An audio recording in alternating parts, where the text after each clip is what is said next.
Shooter season 2016 has been a bit of a strange time for me since this is the first one I've actively participated in, and the typical ideas about the yearly's releases being that it's the same game with just a few characters changed around didn't actually happen this time. That has to do with the massive shift from everybody doing modern military shooters to this point where the time periods are all over the place. Battlefield 1 gave us an HD spin on an antique game style, Gears of War was more modern warfare-esque, and Infinite Warfare went up into space for no reason. And that brings us back to Titanfall 2, the game about battle robots also set in the future. And unlike Infinity Ward, Respawn actually did something with the concept.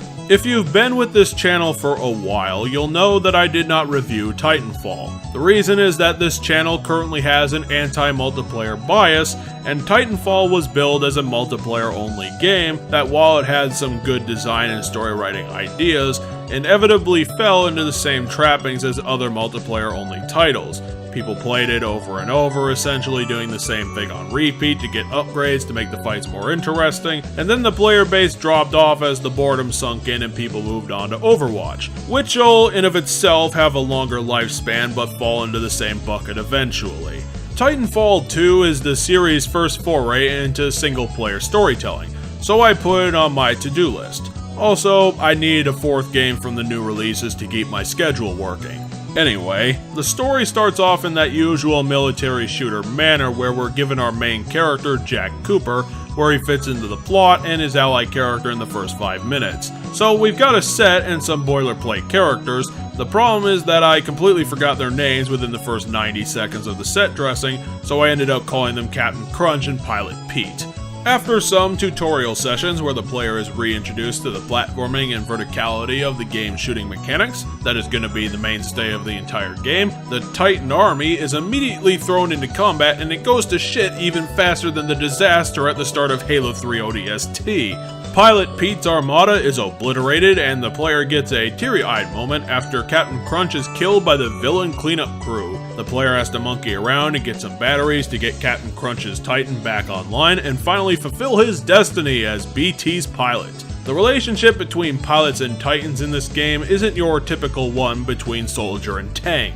Instead, Titanfall 2 wants to be unique with its characters and forms an Avatar-like mutual cooperation thing between Pilot Pete and BT, where their survivability depends on their reliance on each other's skills. It's a concept that goes well with Titanfall 2's attempt to begin its own canon and make the players view the main character's military as some sort of pseudo-religion with its own rules about how to work with the Titans as equals for mutual benefit.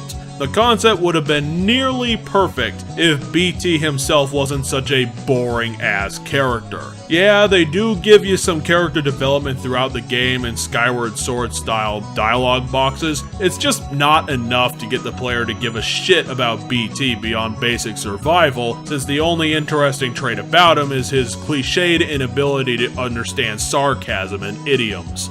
If BT were more like Ethan from Infinite Warfare, then Titanfall 2's plot would have been perfect instead of simply interesting. And speaking of Infinite Warfare, you know how in that game Infinity Ward gave the players some wall jumping and booster pack moves that could theoretically get you around the battlefield at a cheetah's pace? You know how many times I used that? Twice! When the game forced me to use it by putting platforms too far apart from each other. Most of that game is cover-based shooting because the game simply wasn't designed around the use of wall jumping. Titanfall 2 actually uses the technology that Infinite Warfare put in as an obligation. There will be frequent times when you are doing first-person platforming in Titanfall 2, and yes, it's about as intuitive to use as a bucket of squirrels is to change a flat tire.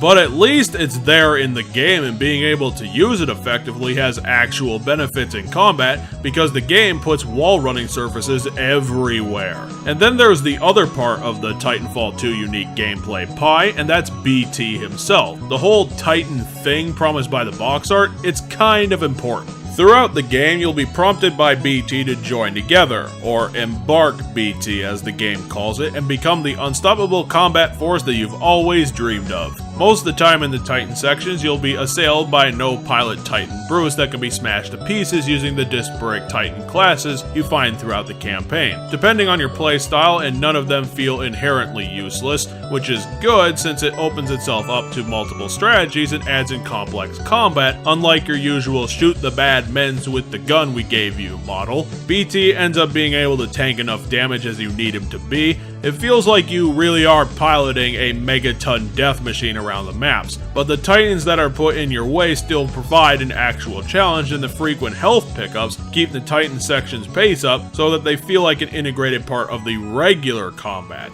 And then there's the boss fights that Titanfall 2 puts in. The group of bosses are mercenaries hired by the IMC to protect their doomsday device from the Titan pilots, and Jack Cooper needs to stop them for obvious reasons. Now, most of the boss characters aren't really in the plot beyond being lieutenants for the main bad guy, yet they are unique enough to be interesting amongst themselves. Each boss is introduced in a Borderlands 2 style splash screen, and then the fight's on. All of them pilot Titans that are equal to the layouts you have been using: Scorch, Ion, Northstar, and Legion, and they do feel like challenging rival battles. They break up the combat, are rewarding and satisfying challenges, and require actual thought to beat them down. FPSs with boss fights almost always work out.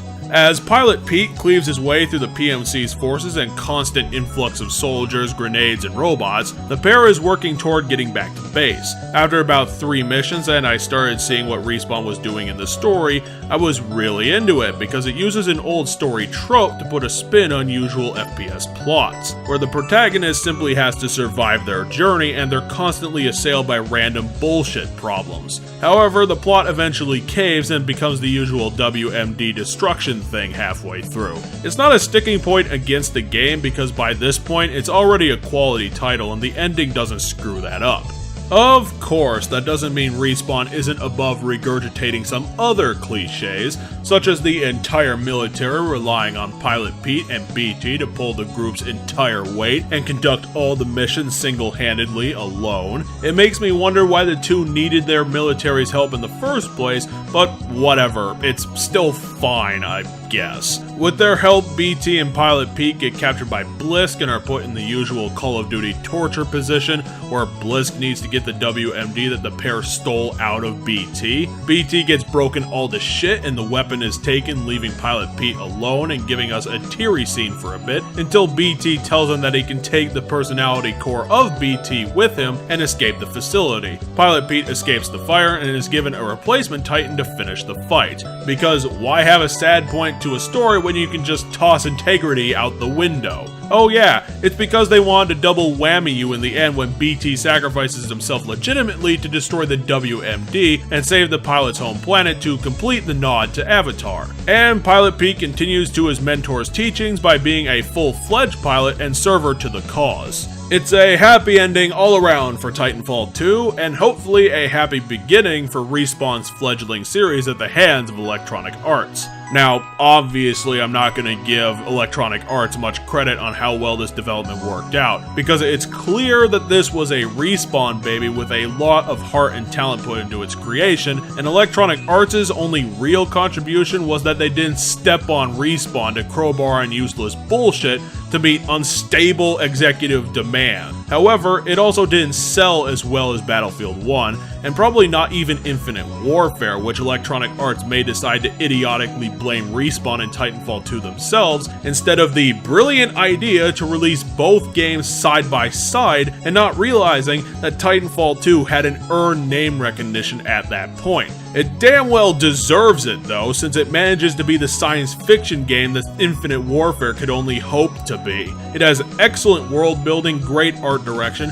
and design to bring a space game to life, actual threatening villains whose motivations make sense, and an excellent fluid combat that feels rewarding to have mastered instead of just being a conveyor belt of soldiers who all look exactly the same. Its Titan and Titan class systems are intuitive to use and have equal use to each other, and tie back into the original controls so that piloting a Titan isn't a clunky, unnecessary part of the game that the Infinite Warfare rocket cart sections were. And lastly, the time travel section, which was a jarring section on the benefit of the plot, shows that Respawn has some good ideas that'll liven up familiar FPS gameplay styles if they have the chance to use that.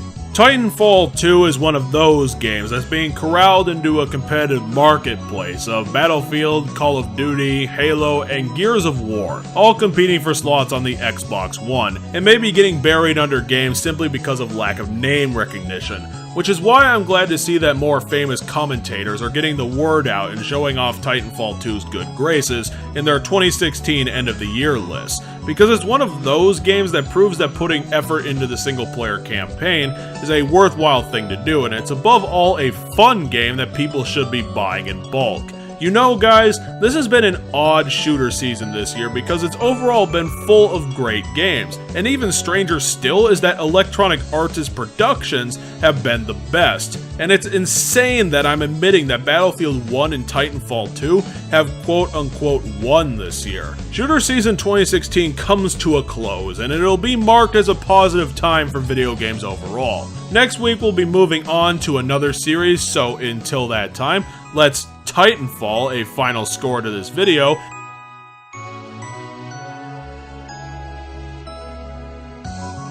and send you guys a victory for gamers. Thank you for joining me in this video.